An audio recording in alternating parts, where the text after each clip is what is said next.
Hi, welcome everybody. I'm Guy Stewart, VP of Engineering at Fat Skunk. Fat Skunk is an early stage startup company. I joined the company only recently. I'm presenting here today on behalf of Marcus Jacobson, who couldn't make it. I joined Fat Skunk in order to work with some, really smart people and learn more about this industry. As VP of Engineering, I'm looking to grow the team and work with other smart people. Now, the title of this is, why the traditional AV paradigm is doomed. It doesn't necessarily mean that it's doomed completely. It still has a place. So anybody who works at traditional AV companies, please don't be offended by this title.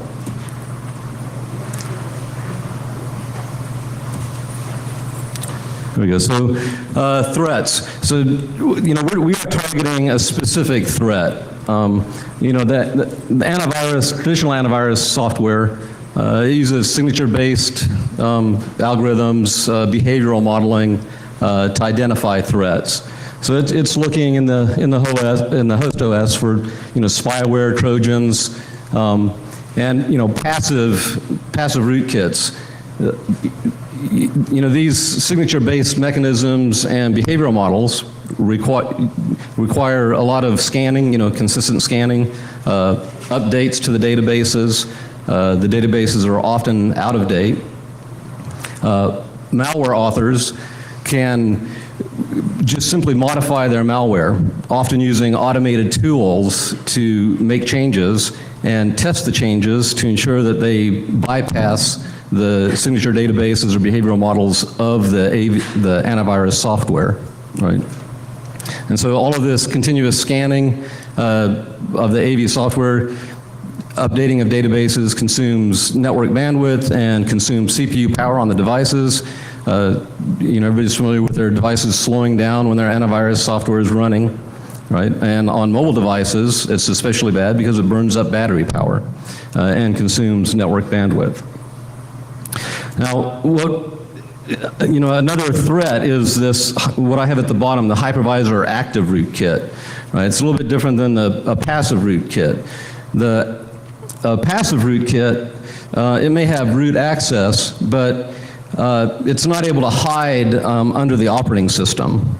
The active rootkit, the hypervisor-based rootkit, might take control of hardware and can hide effectively by running, what it's basically doing is it's running the host operating system and antivirus software in a virtual machine, which means that the antivirus software can't detect that active rootkit, right?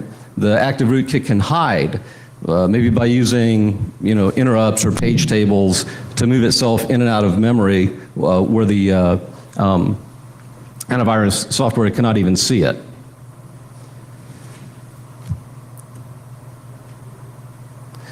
So, security, hardware security solutions are also employed, but they have some limitations.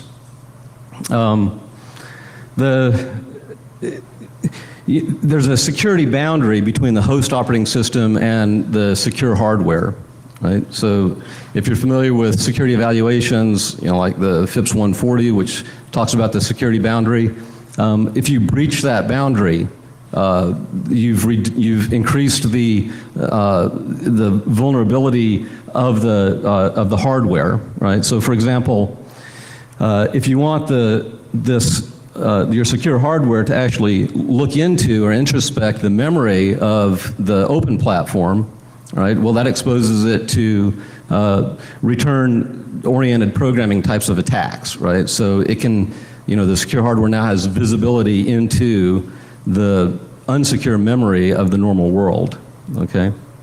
So the antivirus software, on a good day, because of, the ability of the malware authors to modify their software, the outdated signature databases, on a good day, they can detect about half of the malware that's out there.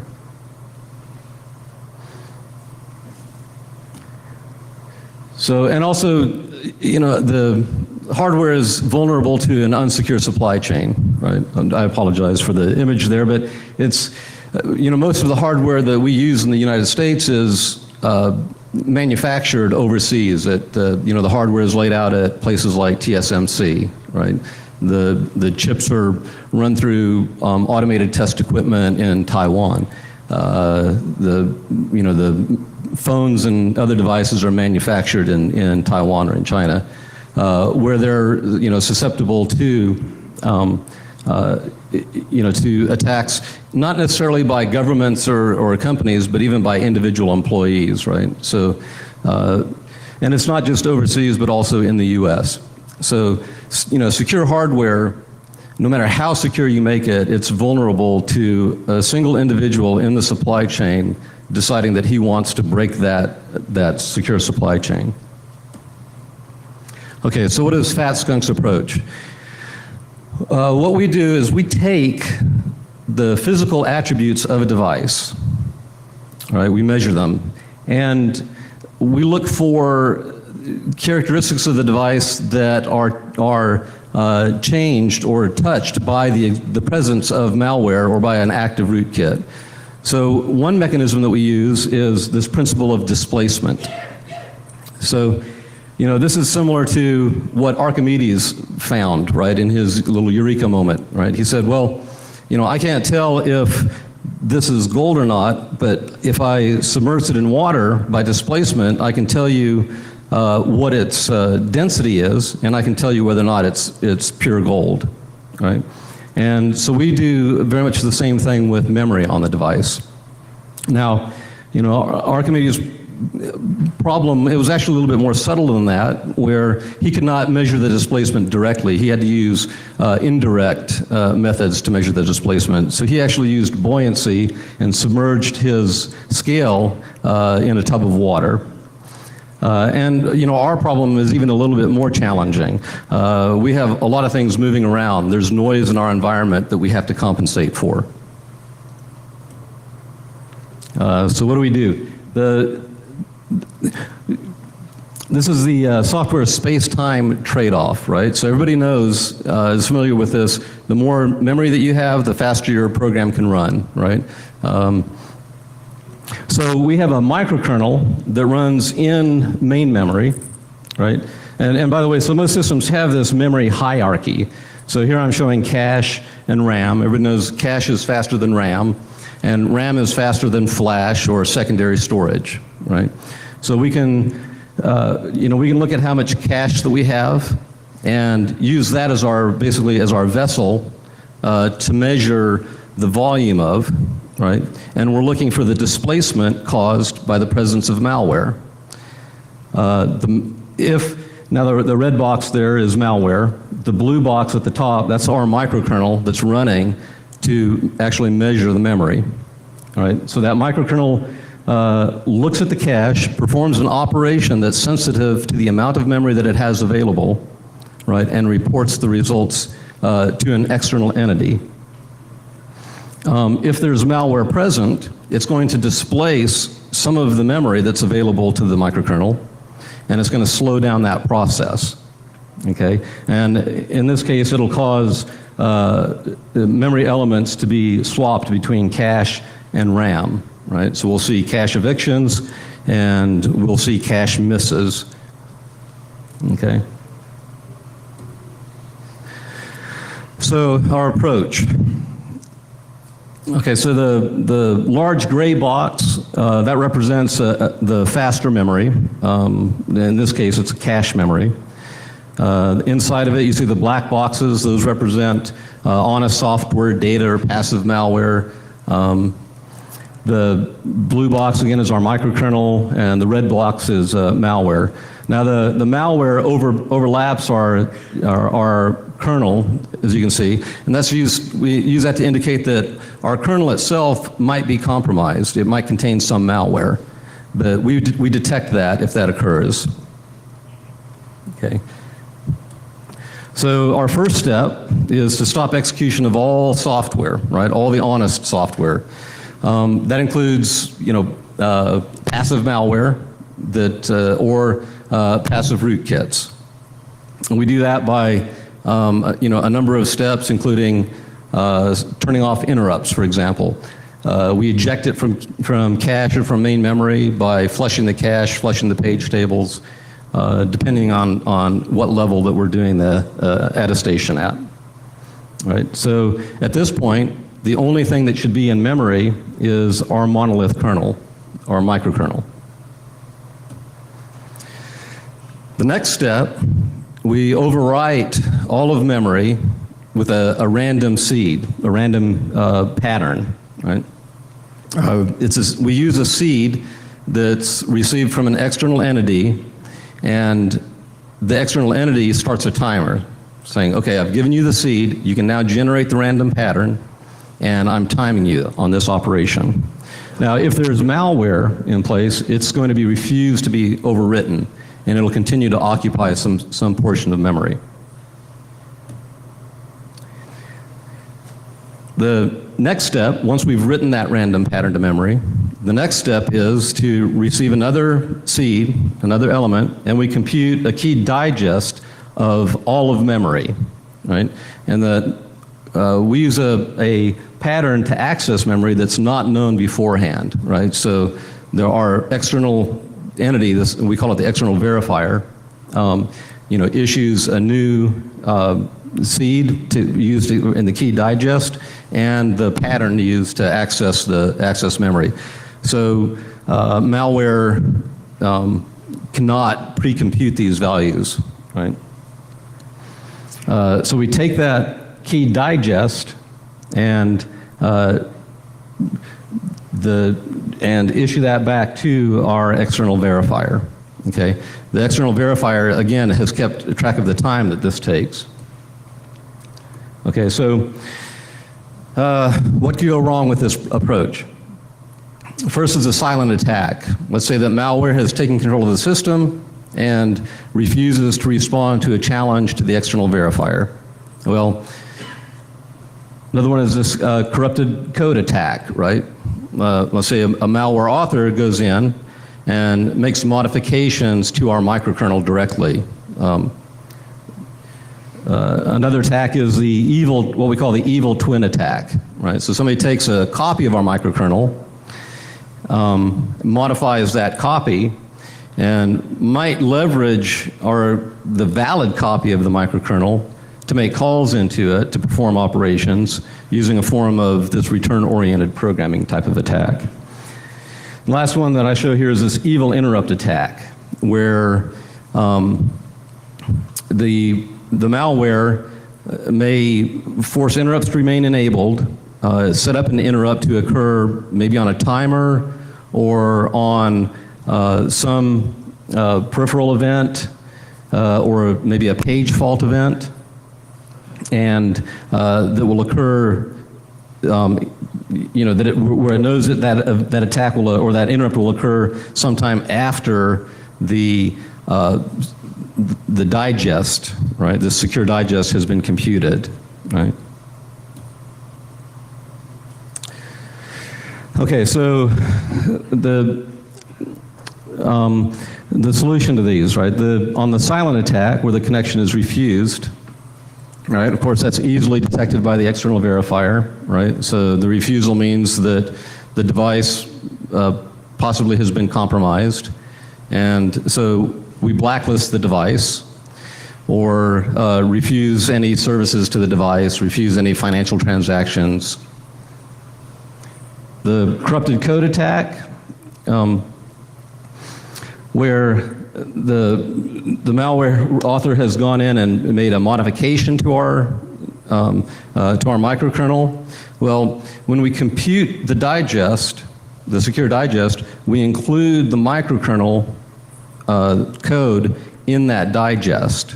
So if that microkernel has been modified, the digest will be incorrect, and we'll detect that. Now, malware might say, well, I'll modify the kernel, and I will, when it's time to compute those areas, the digest for those regions of the kernel, well, I'll plug in the correct values. Well, that's going to take time. It means that the malware has to move data from someplace else, gather the data from other locations. That's going to take time, and it's going to affect the overall timing of the attestation process. And so, they have a choice. Either they'll get an incorrect checksum, or they'll increase the timing of the attestation, both of which are detected by the external verifier. The evil twin attack.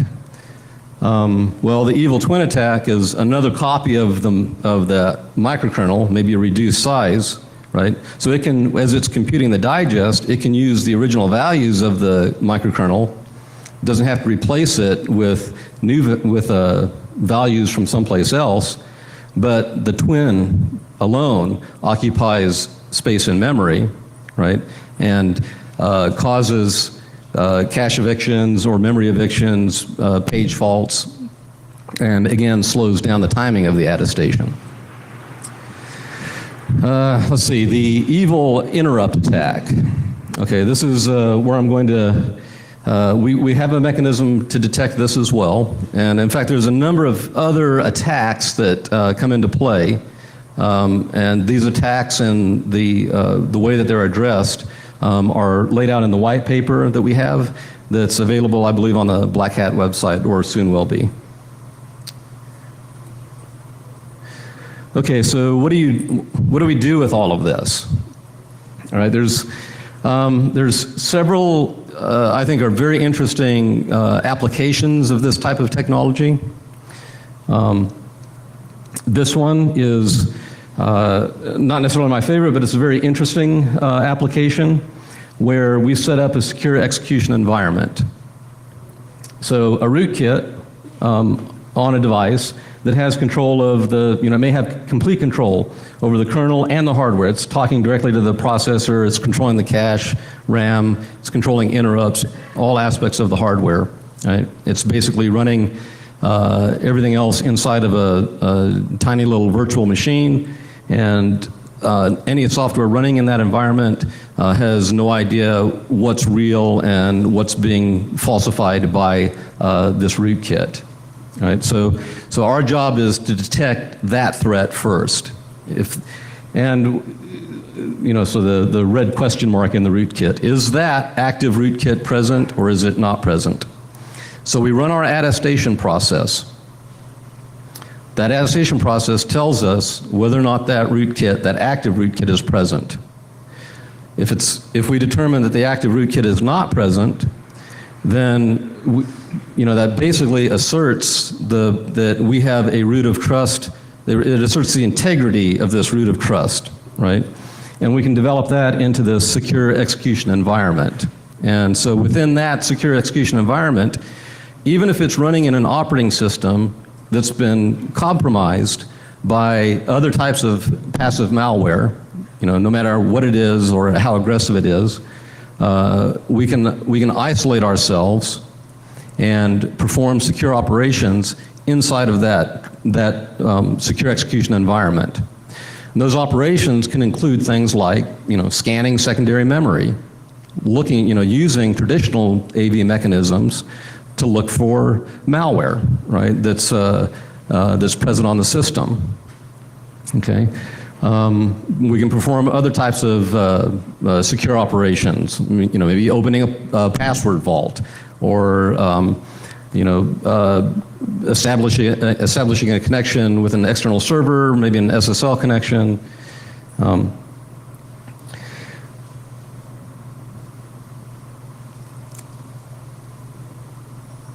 Let's see, how am I on time? 6 minutes. Okay, so I'm gonna run through a quick review of what I've talked about, because I know with only 25 minutes, it's I know I kind of skipped through a lot of things very quickly. Okay, so one thing I know I skipped through. What do we do first? We perform characterization of a known good device. So we'll intercept this device at manufacturing time in cooperation with, for example, the OEM, and perform a detailed characterization of the device for a variety of different physical attributes of the device. That information is then sent to our external verifier. It's associated with a device at a later point using a secure, unique identity of each device. That's used by the external verifier to generate a challenge to the device when the device is out in the field. Now that the challenge might be generated either on request by an application running on the device, or if the device is attempting to perform a secure operation with an external entity, that external entity can send a request to our server to issue a challenge to that device. Okay. The microkernel runs on the device, measuring the physical characteristics of the device, and it's not just a memory. This is a very complex problem, so there's a large number of things that we measure besides memory. Okay. Now, the one mechanism is that the external verifier can perform the direct measurements, right? For example, timing measurements. But if it's far away from the device, it may not have the accuracy that we require, or it may require that the measurements take longer than are desired. So it can use a proxy that we move closer to the device. Could be on a local relay station, or it could be on a desktop connected to the device over a direct connection USB cable. Could be on another chip that's on the PCB of the device. It could be embedded in a secure hardware element that's embedded on the SoC itself, right? The characteristics of that proxy, I'll call it, vary depending on what function it's performing. But it can be used, for example, to perform the very high-resolution timing measurements of the device. And using these techniques, by the way, we've been able to get these attestation times, measurement times down into the sub-milliseconds, so that a user of a mobile device, for example, or of an always-on, always-connected device is not even aware of the fact that we're performing the attestation. And we're able to measure and differentiate these types of attacks in orders of magnitude difference between a non-compromised system and a compromised system. So I think maybe I'll leave it at that and see if we have time for questions. 2 minutes for questions. So, and by the way, I'm new to the company. Marcus Jacobson couldn't be here. I wish he was here to answer your questions, but I'll do the best I can.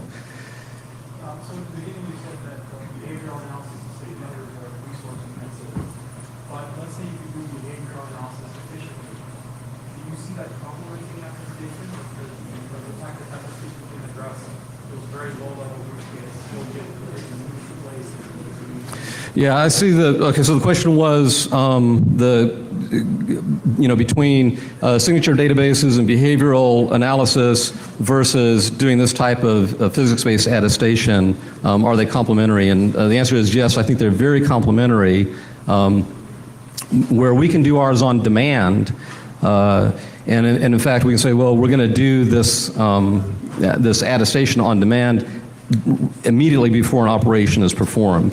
But remember, it's opening a secure environment inside of an otherwise compromised system. And so we still have to go to those other techniques like behavioral modeling and signature databases to clean up the rest of the operating system. Now, it's possible that you could use this secure execution environment as a root of trust for booting an entire operating system, but we all know that even a secure booted operating system can be compromised. So.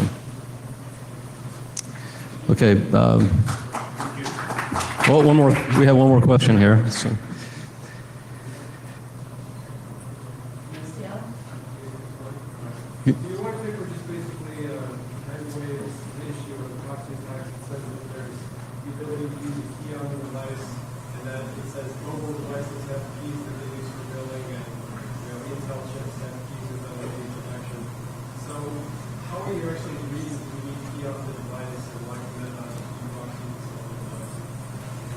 Right, and so the techniques that we are using, we still have to leverage the existing mechanisms that are put into the device by the chip vendors and the OEMs, right? So, the mechanisms that are used today to authenticate a device to a network are the same mechanisms that we use. Right. Okay. All right. Thank you.